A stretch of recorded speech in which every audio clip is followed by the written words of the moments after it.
نتكلم الآن عن البربر. أولا كلمة بربر ماهيش كلمة لاتينية. علاش عمل تجديد النظر في علم الاشتقاق؟ لأنه كانوا يقولوا لنا كل شيء. أنا في الثانوية الفرنسوية هذا جريك إلى اللاتان 5 ساعات في الأسبوع، فيقولوا لنا جريك لاتان. بعدنا نبحث وش معنى بربر، نروح هيرودوت رضي الله عنه من البربر يقول كلمة بربر ماهيش يونانية، كلمة مصرية تطلق على من ليس بمصري، وهي يقول لك أرامية بربر وهي عربية. بر بمعنى بن، العربية القديمة موجودة في العبري بار ليفي بار نابي. بر ولد برا افرانيا لو في سي اف فوراني، اشتقت منها الانجليزيه فوراني افراني. اذا هذا بربر اوريجين اورينتال، سي à l'Orient que se rattache manifestement les berbères. إلى الشرق ينتسب بكل وضوح البربر. Leur langue appartient au vaste groupe camito-sémitique qui couvre la totalité du Proche-Orient et le nord du continent. لغتهم تنسب إلى اللغة الحامية السامية وتغطي الشرق وشمال افريقيا. غابرييل ديكون من كبار المراجع في اللغات كذا. اذا ما معنى حامية سامية؟ سيدنا نوح عنده حام سام ويافت. حام جد ولدوك اسمه كنعان. كنعان باباه تاع مزير ماشي مزيغ. ترى الرجل الضعيف فتزدريه وفي اثوابه اسد مزير درقاش. ياك توالي ولي ساره ملاح يسموه قدام تلقى راجل. مزير وليس مزير. فوالا مزير فهمت ولا؟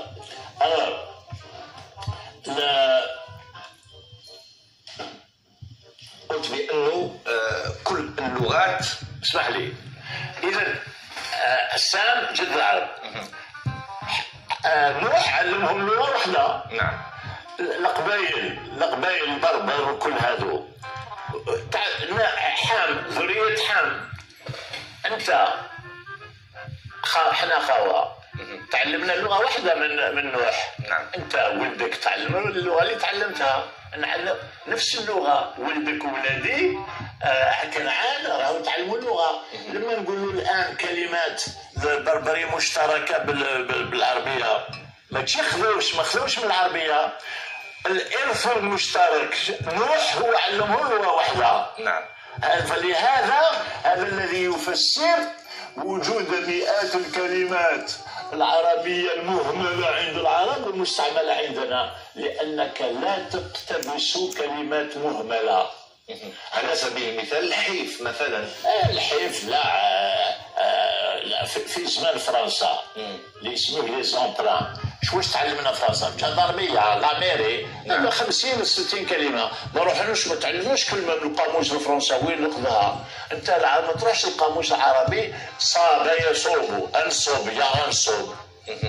هذه في القواميس العرب ما خذيناهاش من قواميس. مجدود نفس التراث الارثي تاع ورثنا لغة واحدة، ورثناها بالسمع. تربينا يهضروها لنا في الديار نتاعنا. فهمت؟ اخ عام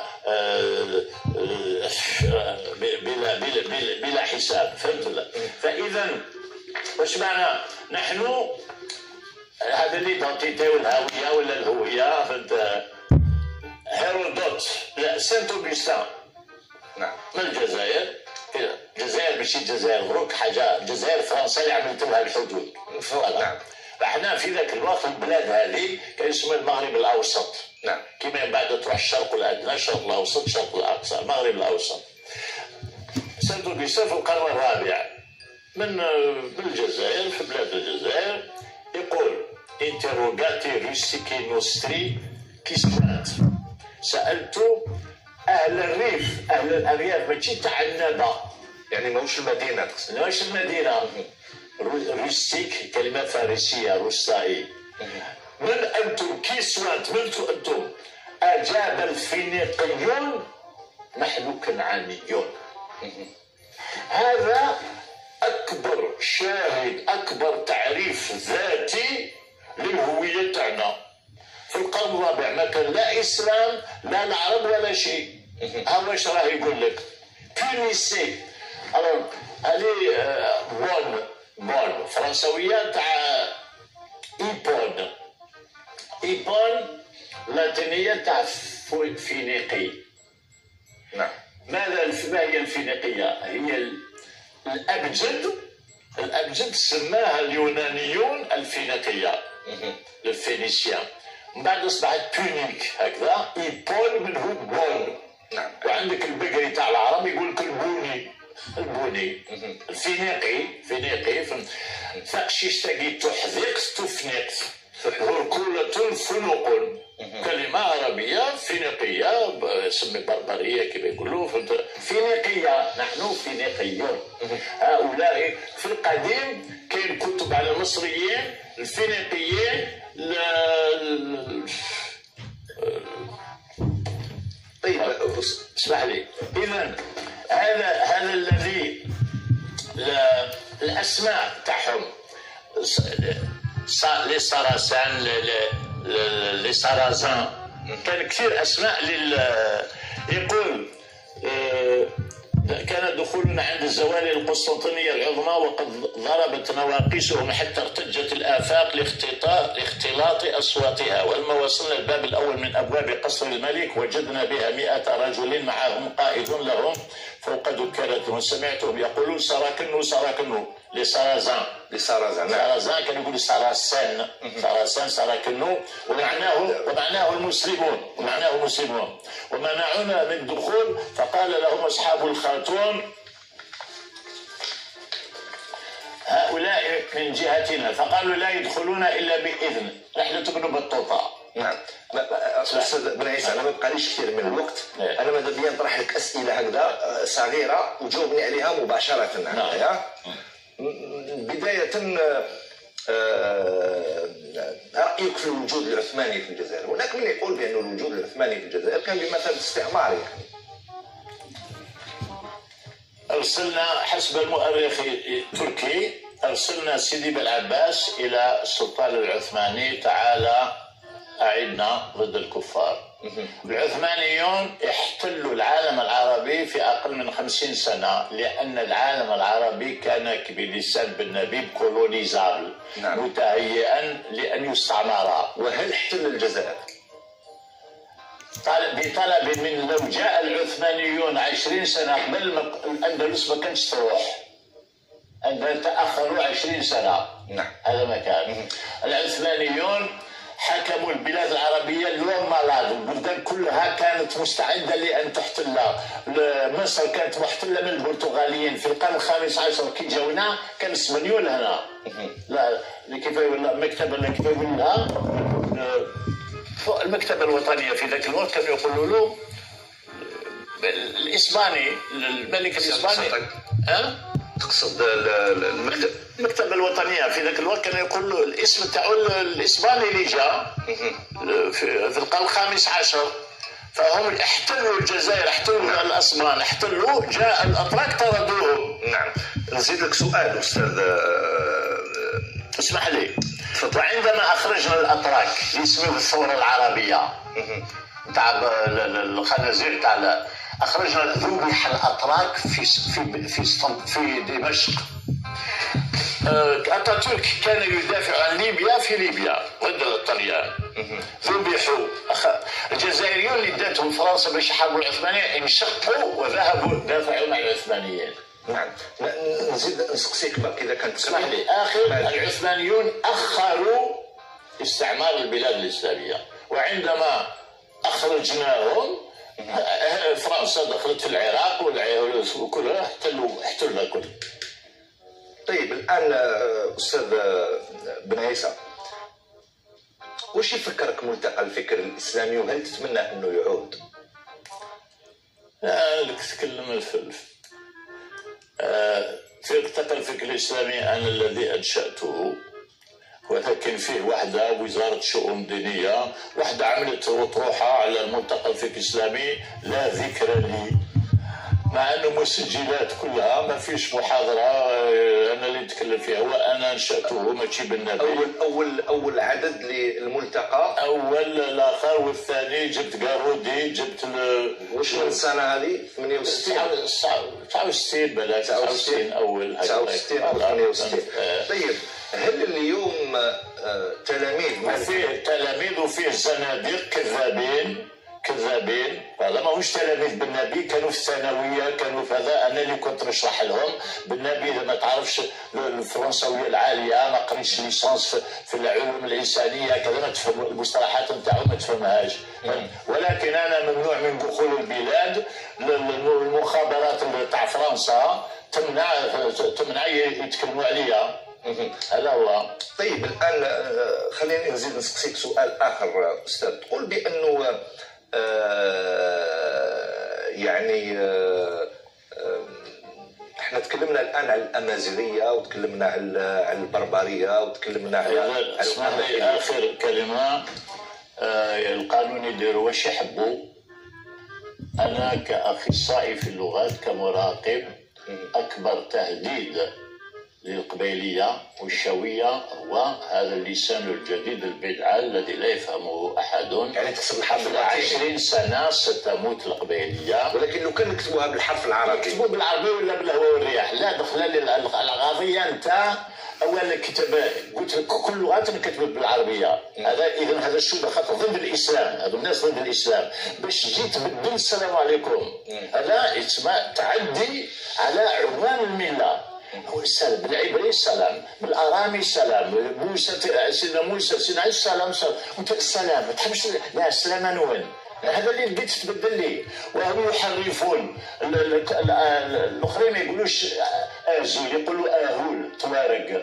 وتوارق الطوارق ولست تدري الطوارق بالحصى ولا راجمات الطرق بالحجر تنبؤ بالحجر الى اخره.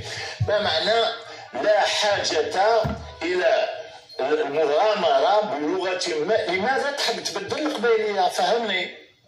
لماذا تبدل تاريخي يتكلموا ما يتفاهموش بيناتهم؟ يفهموا كلمة. لماذا تغير شيء يحبه الناس راهم يكبروا عليه؟ فهذا هو كان الجدة تاعي والجدة تاعكم. انتم تروح تتعلم طبازير، تتعلم ما يتعلم والو. وانتم نعرفوكم تهضروا الفرنساويه في ديار في فرنسا ما تتكلموش القبيليه، ما تحبوش القبيليه. طيب الان اثيرت قضيه اخرى استاذ بن عيسى، قضيه الرايه هذه. هل تقلقك؟ لا تقلقك؟ كيف انا الخونه كيف لا يقلقني؟ كيف في كل بلاد كاين اعلام، في كل بلاد. اولا احنا المسلمين ما كاش اعلام، احنا لا اله الا الله محمد رسول الله. هذا هو. واش دخلني انا فهمت. الان البلدان كل بلاد فيها العلم. انت جيب لي العلم شكون اللي دار؟ اول نعرفوا العلم هذا شكون اللي داروه. داروه قسيس، داروه الفرنسويين، معروف تاريخه مصور كذا. انت واش معنى السفير الفرنساوي يجي في تيزي وزو يقول نعطي 54% من الفيزا للقبائل؟ ما تطردوش تعطيه هيك لا. واش يعني واحد يتعدى على الاخر؟ واش معناه؟ فهمت؟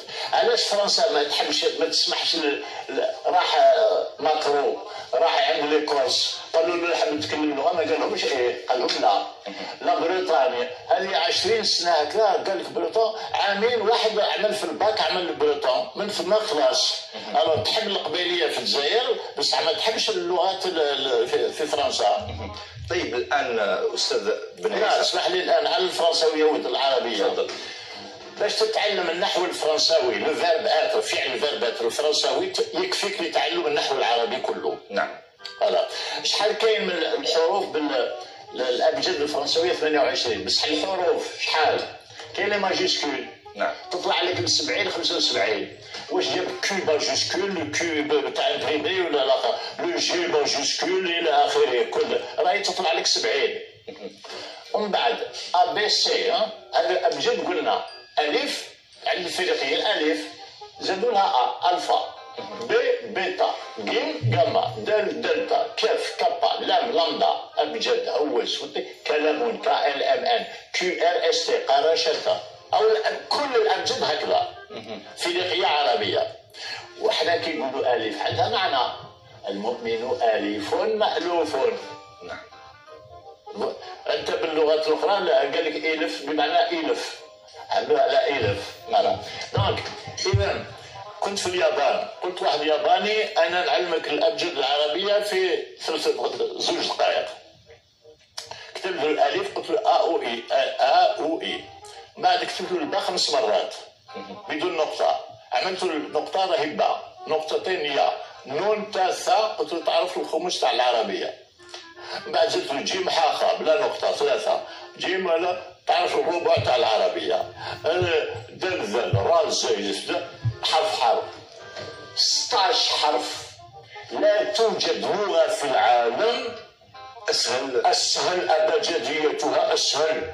ما كاش 16، ما كاش لغه تكتبها كذا وتلاقي كل اللغات. ولكن هناك من يقول استاذ ان اللغه العربيه ليست لغه العلم اليوم، يعني هذا حاجه اخرى، ماشي قضيه لغه العلم. العرب واش اللغه اهل العلم، ماهوش نحن يجب نتعلم اللغه بقيمه اللغه بقيمه اهلها، الا العربيه تدخل بقيمه لانها لغه الاسلام. كيف يسمي لايبنيز اللغات هذه كل اللي تكلمنا عليها نوفوز اسي سور لونتوندمون هيومان؟ في ذاك الوقت كانوا يكتبوا بالفرنساوي لايبنيز، يقول لك كيف يسمي propose de donner aux langues hamito-sémitiques syro-arabes le nom d'arabique، يسميها اللغات العربية. هذا نيكولسون من كبار the young Arabic, the youngest of the Semitic languages، أصغر لغة من اللغات السامية، is nearer than any of them، هي أقرب منها جميعا إلى الأصل، إلى اللغة الأصلية. archetype of the Ur-Semitic بالألماني، proto-Semitic. proto براءة لغتي، براءة الشهر أوله، إلى اللغة الأولية. هو ما هو عربي ما هو مسلم. العربية أقرب إلى اللغة الأصلية لتلقيناها من حام. نعم. وهي اللغة الأقرب الأدبية. لماذا عندي قاموس في 17,000 كلمة على 10 لغات؟ لماذا تشترك كل هذه اللغات لو لم توجد الأصل؟ لأن فيه لغة أصلية، وعلم آدم اللغات الأسماء كلها. نعم. من هنا تعرف كلمة أباي. نعم. أباي بي بالألماني، بالإنجليزي بين بالألماني، أبي بي 12 لغة، 12 لغة أوروبية لغتها بي ولا كذا. والداخل هذه الكلمة من أغرب الكلمات، وكيف انتشرت في 12 لغة ولا يعلم لها أصول في اللغة العربية. إيه بس ما كانش عربي يعرف الكلمة هذه جات منها. إيبو الإبو الهمزة لا ينطق، الإبو بي أباي. ولماذا أباي؟ قال لك لأن النحل يؤوب يؤوب إلى منحلة كل مساء. داخل ها هو لا مثال. علاش نقول لك انا نتعلم العربيه من المهمل، الكلام المهمل موجود عند الاخرين، كثير من الكلمات هكذا كما تعلمنا بالقبيليه، فهمت؟ كذلك من اللغات هذه تعلمت من كتبت 10 كذا، قولوا لي كلمات. انا عندي في القاموس تاعي حوالي 20 كلمه على النحل، بس ما لقيتش فيها ايبو. هذه لقيتها باللغات الاخرى. نبحث اشتقاق اللي جاي هذه اباي، هذا نبحث هكذا نلقاه. هذا ايش معنى الديمقراطيه؟ ديمقراسي والدهماء، لا ديماغوجي، ديموغرافي، الدهماء الغاشي. أقل كلمة يونانية ديموسكراتوس، كلمة عربية دهماء، كراتوس بمعنى القدرة. نعم. قرط يقرط الفرس، أمسك بلجامه. السؤال في علم السياسة، من الذي يدير؟ شكون اللي ماسك؟ أمسك بلجامه، من الذي يمسك؟ الدهماء أم العقل القومي؟ العظام بالفارسي يقولوا عظام، العوام. نعم. ولا الآريس الشاوية. واش معنى آريس؟ الآريس الرئيس السيد، أرسطقراط السادات، يقرطون استاذ بن عيسى نبقاو في اريس وسادة القومي. اسمع لي، اريس الراس. نعم. الانجليزي يقول لك هيد اوف ستيت، راس الدوله. واش معنى الراس؟ منهوش تقط اللاتينيه ريكس بمعنى الملك، ريكس ريجيس، ريس، يتريس. نعم. هيا عندي 3000 كلمه واكثر اسمي يوناني، وانا ما نتعبش نلقاها في العربيه ولا في القبيليه. استاذ بن عيسى ما بقاليش كثير من الوقت، وتكلمت في 27 جامعه غربيه، ما قدروش ريفوتي، رفض. ما قدروش يرفضوني ولا يردوا عليا. لا احد يستطيع رفضك او لا نتكلم على استاذ رشيد، ما بقاليش كثير من الوقت. اشكرك جزيل الشكر. الحديث معك شيق ماشي غير شيق، يعني يدوخ شويه، يعني صراحه انا واحد الله يهدي جلسه ماتعه وممتعه معك. نحن نعمل مشاكل في غير محلها. تعرف ايش معنى قبيلي؟ ديما هو الشريف. انا عند العرب قبيلي، بصح في القريه نتاعي لا مرابط. نروح انا لليمن، يقول لي انت قبيلي او سيد؟ قلت له انت تعرف فرنسويه؟ قال لي لا. قلت له ليش تقول لي قبيلي ما قلتليش قبائلي؟ قال لي يقال الاسنان. في القريه يقولوا لي سيدي. ابن عربي في القرن الرابع عشر 400 كذا يروح لقرطبة يبحث على بن مخلوف القبائلي في عملت وهران. انت عربي ولا شريف؟ عربي ولا شريف؟ فوالا، انت عربي ولا شريف؟ الشرطه لما يقولوا السيد ابو العلا مودودي. نعم. سنطقر مسيو، صديق السيد الشريف. عندما يقال السيد جمال الدين الافغاني سيد، طيب سيدها عندما يقال السيد خميني، وش معناها مسيو؟ نعم. بمعنى السادات، الشرفه. خوتي خواتاتي